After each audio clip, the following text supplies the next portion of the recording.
Hi friends, welcome to Shiva tutorials channel. ఈ వీడియోలో నేను మీకు ల్యాప్టాప్లో విండోస్ 11 ఆపరేటింగ్ సిస్టంలో F1 to F12 function keys ఎందుకు ఉపయోగపడతాయి, ఎలా యూజ్ చేయాలనేది ఎక్స్ప్లెయిన్ చేస్తాను. ఈ వీడియో అయితే ఎండ్ వరకు చూడండి.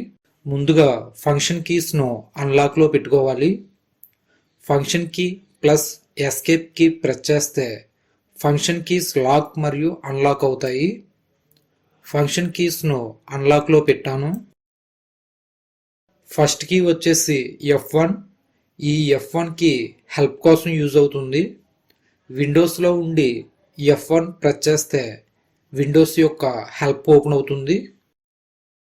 ఏదైనా ఒక సాఫ్ట్వేర్ ఓపెన్ చేసి F1 ప్రెస్ చేస్తే ఆ సాఫ్ట్వేర్ యొక్క హెల్ప్ ఓపెన్ అవుతుంది.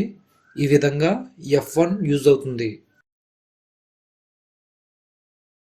F2. ఈ F2 కీ అనేది మీరు ఏ ఫైల్ సెలెక్ట్ చేస్తే ఆ ఫైల్ను రీనేమ్ చేయడానికి యూజ్ అవుతుంది. ఎగ్జాంపుల్, ఒక ఫోల్డర్ని సెలెక్ట్ చేశాను. ఇప్పుడు F2 కీ ప్రెస్ చేశాను, రీనేమ్ చూపిస్తుంది. ఈ విధంగా F2 కీ యూజ్ అవుతుంది. F3. ఈ F3 కీ అనేది సెట్ చేయడానికి యూజ్ అవుతుంది. ఎగ్జాంపుల్, దిస్ పీసీ ఓపెన్ చేస్తున్నాను. నేను నా 10th సర్టిఫికేట్ను ఈ ల్యాప్టాప్లో చాలా రోజుల క్రితం కాపీ చేశాను. అది ఏ డ్రైవ్లో సేవ్ చేశానో తెలియదు. అయితే ఇప్పుడు ఇలా దిస్ పీసీ ఓపెన్ చేసిన తర్వాత F3 కి ప్రెస్ చేశాను. టాప్లో రైట్ సైడ్లో సెర్చ్ బాక్స్ ఓపెన్ అయింది. ఇందులో 10th సర్టిఫికేట్ అని టైప్ చేశాను. ఈ నేమ్తో ఉన్న ఫైల్స్ అన్నీ ఓపెన్ అవ్వాయి. ఈ విధంగా F3 కీ అనేది సెట్ చేసుకోవడానికి యూజ్ అవుతుంది. F4. Alt plus F4 key press చేస్తే షట్ డౌన్ విండో ఓపెన్ అవుతుంది. ఇక్కడ నుండే డైరెక్ట్ గా ల్యాప్టాప్ ని షట్ డౌన్ చేయవచ్చు, రీస్టార్ట్ చేయవచ్చు. F5. ఈ F5 కీ అనేది స్క్రీన్ ను రీఫ్రెష్ చేయడానికి యూజ్ అవుతుంది. F5 ప్రెస్ చేయగానే ఈ విధంగా స్క్రీన్ రీఫ్రెష్ అవుతుంది. అంతేకాకుండా ఏదైనా ఒక వెబ్సైట్లో ఉన్నప్పుడు ఆ వెబ్ పేజ్ను కూడా రీఫ్రెష్ చేయడానికి ఈ F5 యూజ్ అవుతుంది. F6. ఈ F6 కీ అనేది మనం ఏదైనా ఒక ఇంటర్నెట్ బ్రౌజర్లో ఉన్నప్పుడు కర్సర్ను డైరెక్ట్గా అడ్రస్ బార్లోకి వెళ్ళడానికి ఈ F6 కీ అనేది యూజ్ అవుతుంది. ఈ F6 కీ ప్రెస్ చేయగానే డైరెక్ట్గా అడ్రస్ బార్ సెలెక్ట్ అయి కనిపిస్తుంది. ఈ విధంగా F6 యూజ్ అవుతుంది. F7. ఈ F7 కీ అనేది MS ఆఫీస్లో కానీ, పవర్ పాయింట్లో కానీ, ఎక్సెల్లో కానీ స్పెల్లింగ్ను, గ్రామర్ను చెక్ చేయడానికి ఈ F7 కీ యూజ్ అవుతుంది.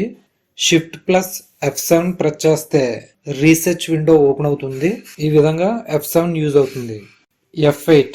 ఈ F8 కీ అనేది మీ కంప్యూటర్ ఆన్ చేసినప్పుడు బూట్ మెనూని యాక్సెస్ చేయడానికి యూజ్ అవుతుంది. F9 key. ఈ F9 కీ విండోస్లో దీని యొక్క యూజ్ ఏమి ఉండదు. కొన్ని సాఫ్ట్వేర్స్లో షార్ట్ కట్ కీగా యూజ్ చేసుకోవడానికి మాత్రమే ఈ F9 యూజ్ అవుతుంది. F10. ఈ F10 కూడా విండోస్లో దీని యూజ్ ఉండదు. ఏమైనా సాఫ్ట్వేర్స్ యూజ్ చేస్తున్నప్పుడు వాటి యొక్క షార్ట్ కట్ కీగా యూజ్ చేయడానికి మాత్రమే ఈ F10 యూజ్ అవుతుంది. F11.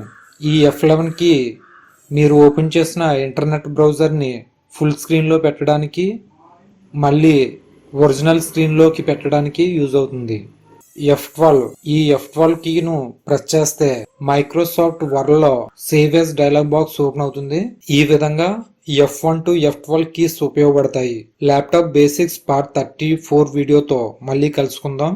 ఈ వీడియో కనుక మీకు ఉపయోగపడింది అనుకుంటే లైక్ చేయండి, షేర్ చేయండి, కామెంట్ చేయండి. ఇలాంటి మరిన్ని వీడియోస్ కోసం మన ఛానల్ను సబ్స్క్రైబ్ చేసుకోండి.